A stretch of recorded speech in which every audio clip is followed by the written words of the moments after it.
on behalf of the Institute for Leadership and Strategic Foresight. Welcome to So You Want to Be the Chief, a podcast for leaders.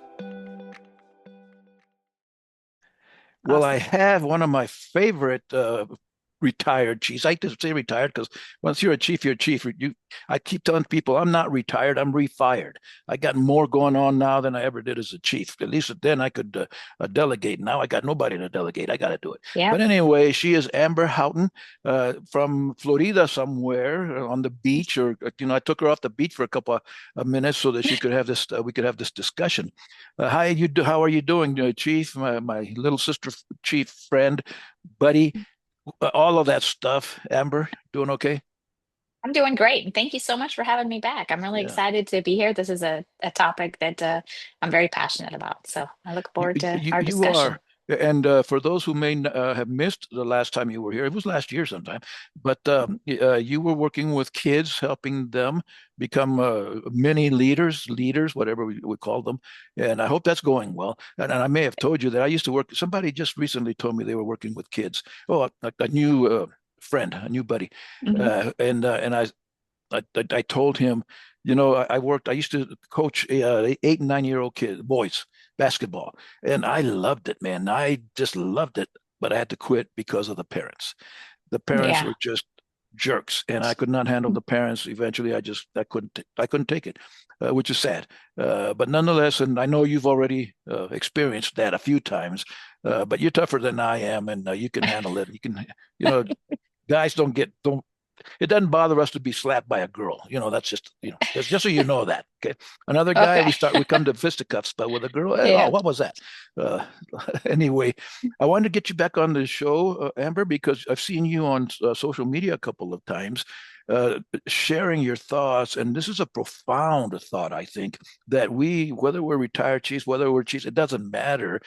But few of us do this well, and that's seek help. And I know you've been going through some stuff lately, and I hope. In fact, I didn't ask you when we started talking this morning, but I hope that you do that well because we especially when we become leaders, we become chiefs. We think that we're teenagers because teenagers are indivisible, right? I think you Yeah. have some. You They're work with them. invincible. Yeah, Yeah. they're Yeah. indivisible. Whatever I said. Invincible. Yeah. Yes, invincible. But they're not obviously. And we, as we go up the ladder of success, believe that too somehow. And the chief never gets tired. The chief never gets Right. sick. Well, guess what? We do because we're humans. And the older you get, or the more mature you get. When you get old, you start saying mature instead of old. But Yeah. I like it. and I tell people I'm not old, I'm bold because I say things that I would never have said 10 years ago. Well, more like 25. But anyway, seeking help. And you remember, Chief, that back in the day, and I think there's probably still a stigma in the military. If you seek help, you're weak. That is so stupid because, and I say this so many times, if you don't take care of yourself, you will fail. You got to take Right. care of yourself first. Otherwise, you're no good. You cannot give Right. what you do not have. But here we are, tough, tough. I'm the tough chief, man. And I kind of sometimes have this happen. It's like adulting. I'm the adult, Mhm. and I'm not going to get sick. Yeah, but you're suffering, and you should find someone to help you. Let me tell you a quick story, and then I'm going to ask you for your advice. Um, I have this very good friend. I have three chaplains that pray for me daily because I need it. I'm looking for the fourth one. And we worked together at the Air Force Academy, and every morning at 10 o'clock in the morning and 2 o'clock in the afternoon, we would take this walk around this huge hallway. And one day I was thinking, and I asked Chappie, I call him Chappie, I said, Chappie, when we need help, when we're seeking help, we go to you, and we tell all of our followers, seek help, go find a chaplain. They have whatever they call it, whatever you tell them, they won't tell anybody. So anyway, we guide them that way. And then I got to thinking, and this is my question, Chappie, who do you go to? And you know what, Amber? He blew my mind because he looked me right in the eye, and he was being as honest as possible. And he looks at me in the eye, he says, "You, Chief? Oh my gosh, you come to me? I'm like the wrong guy. You don't even know, and you're a chaplain. I should tell you, and it would blow your mind. But But anyway, even chaplains who are like this close to the creator, to God, Mhm. need to find someone to talk to seek some kind of help. And sometimes it doesn't have to be huge. When I became the senior enlisted advisor at Fairchild 100 years ago, Dave Campanelli, if you remember him, good friend of mine, Mhm. his advice was, Bob, find someone you can talk to. Because you're the top dog, and you can. And it was Jimmy Thies. I've been thinking a lot about him lately because he had, and I think he still has season tickets for the Seahawks. So whenever I see the Seahawks play, I say, Jimmy, I hope you're out there, man. I haven't connected with him in 30 years, 35 years. So, Jimmy, if you're out there and you're listening, call me, man. Collect.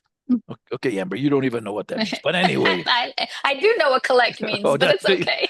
okay. Anyway, what what's your advice? What are your thoughts about? Am I wrong? We don't do it very well. We tell everyone else, go find someone to talk to. Go to the doctor. I tell Deb all the time, oh, my side is hurting. Babe, go to the doctor. She's Right. tough. You women are too So I tough. think uh, I think a lot of it has to do with, when our team sees us not taking our own advice. I think that is a big barrier for them. Like, hey, the chief doesn't do this, right? When does the chief go to the doctor? When does chief seek out help? So it might be unconscious, it might be conscious, right? But when they're seeing us conduct ourselves in a certain way and the way that we're leading ourselves, yet we're telling them to go do something, we won't do it ourselves. So for me, it's when we give ourselves permission to go to the doctor to seek help, we inevitably give everyone in our lives around us the same permission. Does that make sense? Yeah. So like it's a leadership by example. So if I'm going to tell everybody else, hey, go embrace this, go do this, and I'm not willing to do it myself, what does that tell them? It tells them that it's not something that's worth my time when it actually is, right? Yeah. So I mean, the first being able to go ask for help is it can be incredibly challenging, depending upon how you grew up and where you come from and what your circumstances were. As a child, I was told never let them see you cry. We don't cry. So from a young time, it was reinforced, that behavior was reinforced not to let anyone see me weak. And so when you Right. join the military, and then in the first beginning years of my career, there was that stigma, and it's still there. I believe it's still there. I haven't been active for a couple years. I retired in 23, but on my way out though, I saw the train coming and I was having a really hard time. It was my last year. I was having a very hard time. I went to the chaplain. They're overloaded with young airmen, right? They're very busy, and this isn't a dig or anything like that. It's just a reality. And so in my brain, I put myself second. The airmen need them more than I do, right? I'm experienced. I have all this knowledge. I know how to get myself out of this. I've been here before. I also tried to go to mental health, and mental health explained to me that unless I was a harm to myself, that I was not a priority. That blew my mind, to be honest with you, because I'm a chief, and I'm coming to you and I'm telling you I'm not in a good way. And again, not a ding against the mental health individuals themselves, but the system was overloaded at the time. And again, I can't speak to where it's at now. And so I asked for a referral off base, and they said, we don't do that. You have to be seen on base for mental health. And I was like, I don't understand that. I raised the flag. I went to, at the base that I was at, we had something called PODIF, which were counselors that were embedded in the units. And I tried to go there again. The timeline, like the ability that they had to be able to add another patient or another person to their roster was limited. So it was very challenging for me. And I was like, again, here I am as a chief master sergeant asking for help, telling you I'm not in a good way, and you're unable to see me. What is happening to our airmen? What is going on? On my way out, I did raise a lot of concern and highlight the situation that I had found myself in, and the part that was lacking, that wasn't available. But I was able to finally go to the veterans organization outside of the base, and they were able to help me. Yeah. Um, but being able to get there, right? Internally being able to get there and be like, wow, man, things are not going well. I'm not in a good place.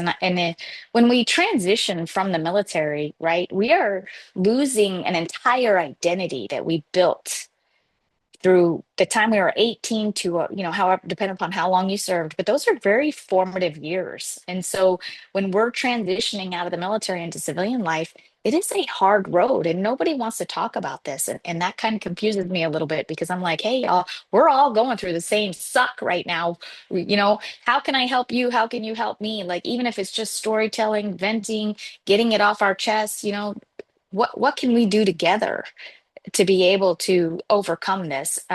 We're used to serving together. Why are we not serving together after the our time in the service as active duty members? Yeah. So And part that was of a it, little long-winded, but no, not at all. Like you say, those are formative things that we start from the very beginning. Now, you're a young chief, I didn't know you when you were on active duty. I would have corrected you, but chiefs do not cry. right. But sometimes our eyeballs sweat. Absolutely. I love Okay. that. Okay. So I know they sweat a lot more lately for me in many ways, like when I'm coming down the stairs. But you'll get over that. Or I hope you don't have any stairs in Florida. I don't think you need stairs. No, But no stairs. but anyway, yeah, and it's fun. Not funny, but even at the Air Force Academy, I taught there for many years. And one of the things that the cadets, they're, I'll say they're good at it, but that's not a good thing. They have this mantra, if you will, embrace the suck. Hmm. And that shouldn't be, but we've trained them. They're 18 years old from the very beginning. We teach them to embrace the suck. Now, sometimes you have to, and it's a valid admonition, but not all the times, not all the time, and especially when you're when you need to seek self-help. I just got a note from one of my friends. We're writing a book. A new friend. She's a chief retired Dr. Emily Shade. I don't know if you know her. She's at the history or something over in Air University. But anyway, one of my good friends, because we're writing a book called the An Effective Leader Cares, and it's an acrostic for CARES. And when we started talking about it, we said, it's almost redundant that we talk about this, but we should at least remind people, take care of yourself first, because the book and the effective leader cares, and here's how. I get all kinds of, I see all kinds of stuff on social media that people are saying, yeah, I should care, but I don't know how. Well, we're going to give you some examples. There's some perspective on it, and but at the same time, as we started again, we thought, we don't take care of us. How can we take care of others?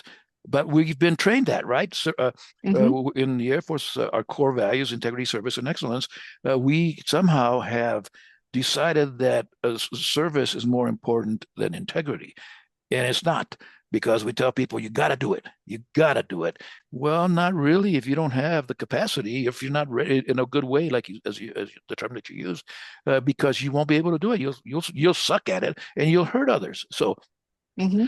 and I think, Amber, and correct me if I'm wrong, especially as leaders or supervisors, whatever it is, and friends even, sometimes you don't have to have the solution.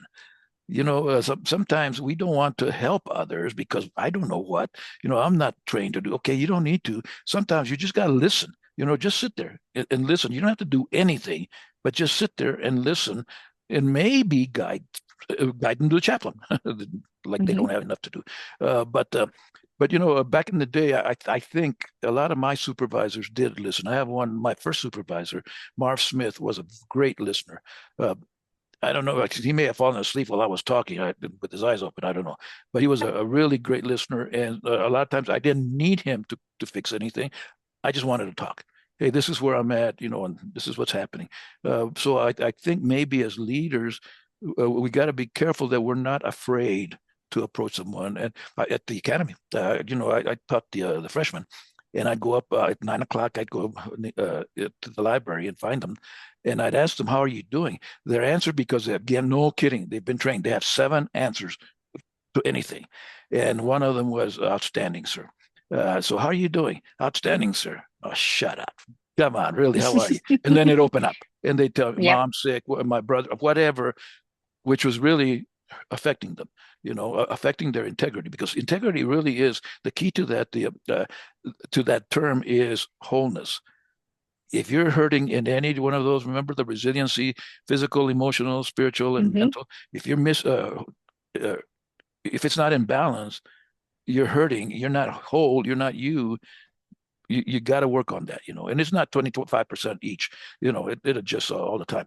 But nonetheless, we tell people that's where you should, that resiliency thing is important. Well, okay, but we should help them out. But again, like as the point of this discussion is, you got to be willing to seek help. You are not Absolutely. Superman. I've been, who was it? Somebody told me that I mentioned that the other day in something, because you're Superman. Oh, really? Well, maybe I was, or I thought I was, because nothing stopped me. But nowadays, I think I tend to say no more than I ever used to.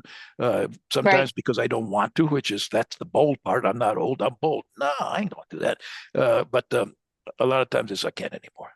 Again, give it about 20 years and you'll understand. I can't do what I used to do, the way I used to do it. So I got to back off a little bit. So I think, integrity with yourself is knowing your capacity for accomplishing things. So one of the things that I used to do with my team, right, is when I was talking about what needed to be done or how it needed to be done, and any type of task, I would always ask them, "Hey, when do you think you can have this to me by?" Right. So when I do that, I put the power in and the decision within their realm, right? Because I don't know everything that's going on in their world. I would like to, but when you have a flight or a squadron that's really large, you don't always have that level of perspective on what everybody has on their plate at all times. So when I would put that back on them, and then they would come back and be like, "Hey, Chief, can I get it to you in 10 days, 15 days?" And I'm like, "Are you sure that's enough time?" And I get it. There's a lot of things you can't do that with, right? There's a lot of things that come from above that are very pressurized and need to be done right away. But just being able to have that conversation with them to see, "Hey, what's on your plate? When can you have this done? What does it look like?" That eases some of that pressure on them and allows them to be able to have that honest conversation, not with just with you, but with themselves too, and be like, "Oh, when can I get this done? Oh, I can get it done in 7 days or 6 days or whatever that looks like." But I think that's one little tip, that really helps out, giving that power to them to say, "Hey, I can get it to you in this many days," alleviates some of that and helps them be honest with what they have going on in their own world too. Yeah. Because we all know there's overachievers, right? I was one. I will take anything on. Yes, sir. Got it. Yes, sir. Got it. And next thing you know, my to-do list is like 4 pages long. And I'm like getting stressed out and trying to figure out where my priorities are at. So just help out. I think that's one easy way that you can help as a leader, help out your team by saying, "Hey, when can you get this to me? What does that look like for you?" Yeah. But And as a leader, because as you said earlier in the beginning of the discussion, we surely have the experience that they don't have. Any of our followers don't have the experience that we've had, especially by the time you made chief. Uh, Guide them. When we talk about goal setting and all that kind of stuff, I call it goal achievement. That's the important thing, not goal setting. Got plenty of mhm. goals, ain't done none of them. But the goal achievement Yep. part, we tend to forget. Okay, what are my resources? What resources do I need? We don't teach people that. You should think about this. I need money. And, our kids want to go to college. I want to go to Harvard. Really? Okay, well, how are you going to get there? I don't know, Dad. Well, yeah, you better find out because I ain't got the Yeah. money. You need the money. You need the grades. You need whatever, all of that stuff. The academy. You better be able to do this and all of these are the criteria to even apply for here. But if you don't have the resources to do that, you won't know it because you haven't done it.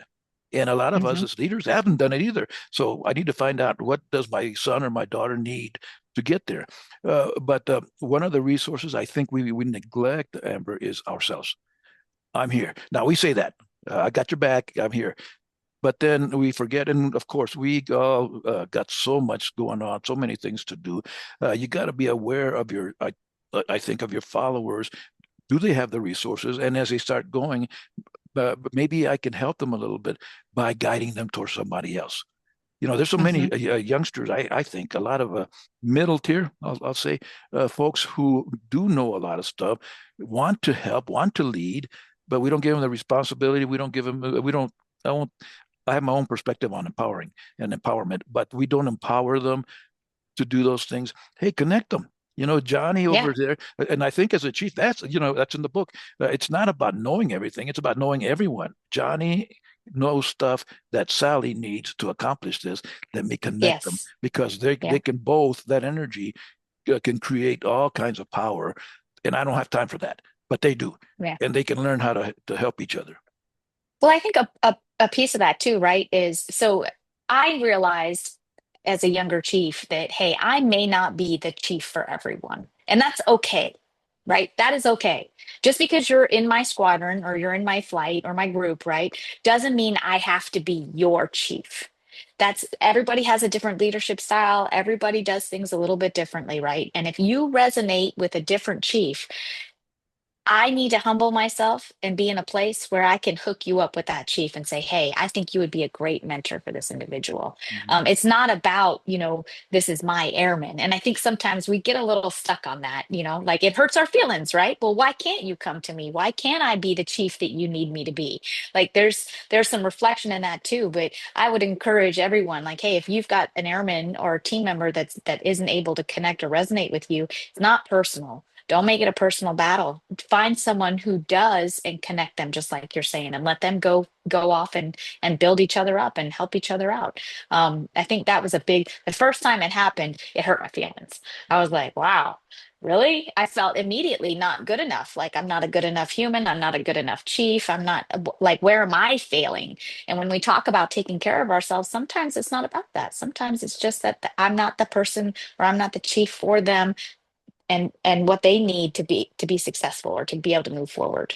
Yeah. But yeah, taking care of yourself is also not beating yourself up over some things that happen that aren't being able to let me see if I can find the thoughts here. It's like being able to differentiate between, hey, um, going inward and beating myself up over something that isn't a personal attack versus, hey, letting them go and going and connecting them and being intentional and helping them find their way on their journey are two different Yeah. things to me.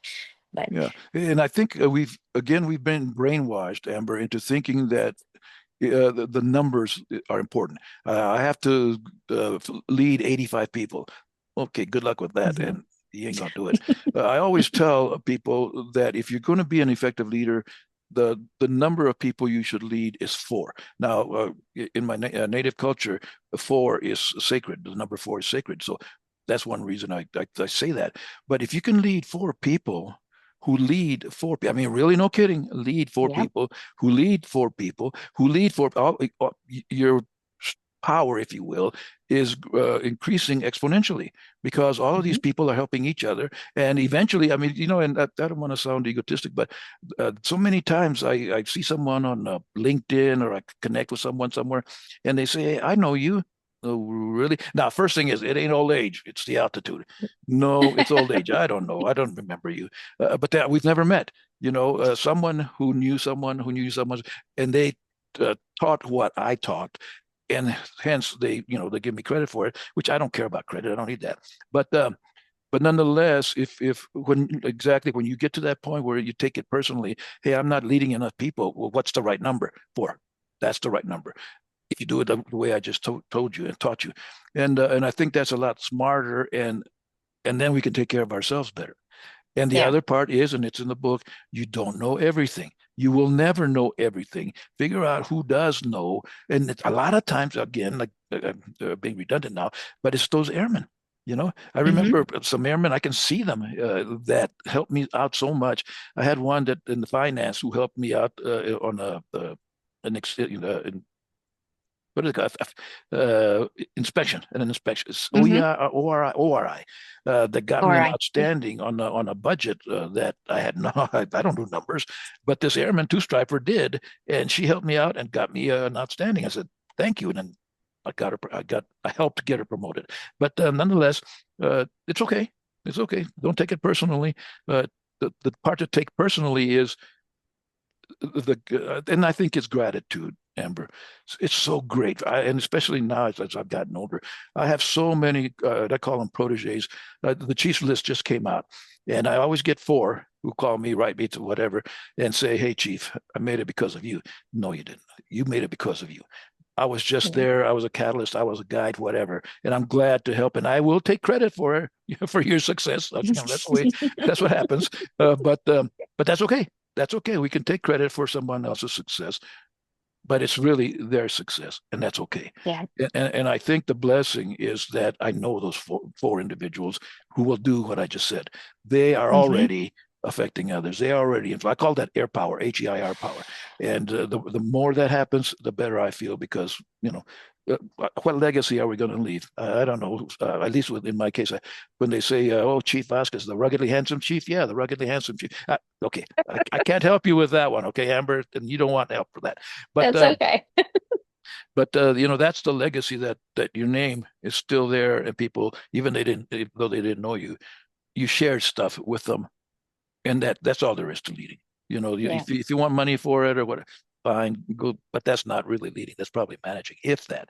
So anyway, a few minutes left here. What's your best advice? And I don't know. Well, physically, a doctor, right? If you're hurting, if you hurt your leg or something, go see a doctor or a physical therapist. Me and my PTs are like tight, man. Yeah. They see me and, oh crap, here he comes again. But that happens with maturity. I was going to say age, with maturity. No, I like it, maturity. The mental part, study, read, I right? mean, Let's there's keep so learning. many avenues out there, right? You have everything. There's coaches, there's counselors, there's therapists. It all depends on chaplains, right? It all depends on what is in your comfort zone. So, and when I say that, if you're not religious, then maybe the chaplain might not be the best decision for you. But there's a ton of resources available. If you don't feel comfortable with something formal, there's coaches, right? If you don't feel comfortable with coaches, then you can always go out and find at your VFW or any of your local veterans community organization. There's always stuff going on Facebook. You click in or you log in and you find something that has to do with veterans. And all kinds of things will pop up, and those are always going to be our people, if that makes sense, right? Yeah, If I go up to a veteran and I have a conversation with a veteran, they automatically understand some of that deep rooted stuff. I don't even have to say anything. I can just be around veterans and feel better. yeah, So whatever it is, but I think primarily, right, you're not alone. And I think that's very important because a lot of times we get into a position where we put ourselves on these islands and we ostracize ourselves, and you're not alone. There is a veteran out there somewhere. There is a human out there somewhere who loves and cares for you and can help you, and if you allow it. So part of that too, right, is allowing yourself to yeah, be open to receive help. yeah, But yeah, there's always, like we talked about, the doctors. If you want to see a therapist or you want to see a counselor, if you have to, the veterans organizations have a lot of those available to you. But at anything, find that person, and it matters who you find too. Okay. We don't, like, you are who you surround yourself with. So if you're choosing to surround yourself with people who are negative or want to complain all the time, and you get on that bandwagon, then that's not really going to help as much. If you find somebody, or someone who is positive or has a different kind of outlook, and genuine, then go there. But just, you're not alone. That's the right. most important thing, is you're never alone. Yeah, yep. You're not, and it's never too late, and it's never wrong to ask. Right. Because and I think every leader, every chief that I know realizes they don't know everything, but they do know someone. I have no idea. I tell the cadets that all the time. I may not help you in this, but I know someone who can, and I'll guide you Yep. toward them. And I think that's a great leadership, because otherwise, it stops. It's stagnant. So, Yep. Amber Houghton, retired chief, great person, cool. I still love your hair. Deb, not Deb, Thank you. Tessa, my daughter has, only it's red. I think I told you that, and she does that. Yep. I keep saying I'm going to do that. Nah, I can't do that. It's like, who was it? Oh, I had lunch with one of my proteges the other day, and I mentioned. I give him a hard time because he's a retired lieutenant colonel, and I give him a hard time because last time we had lunch he hadn't shaved. And I said, "What kind of a Hmm. role model are you, man?" And now he Yeah. shaves. And I told him, I really, no kidding, I hate shaving, but then I always talk about having growing a beard. And he said, wow, that would be cool. That would go viral. The chief is wearing a beard. I said, yeah, but it's white and I don't need that. I got plenty up here. So anyway, well, God bless you, little sister. You take care of yourself first, okay? Don't make Yes, me sir. go out there because I will slap you. I've got daughters. I know how to slap without bruising. So I will come after you. But yeah, in the meantime, and take care of your kids and all the kids. One of my favorite quotes is tell the kids that I love them. God. He does, all of us. So it's Yes. I think it's incumbent upon us to share that with everybody else. So God bless you, and we'll stay in touch. I'll see you again soon, I hope. Okay. All right. I appreciate you. Thanks for having me on again. I love our conversations. Thank you for listening.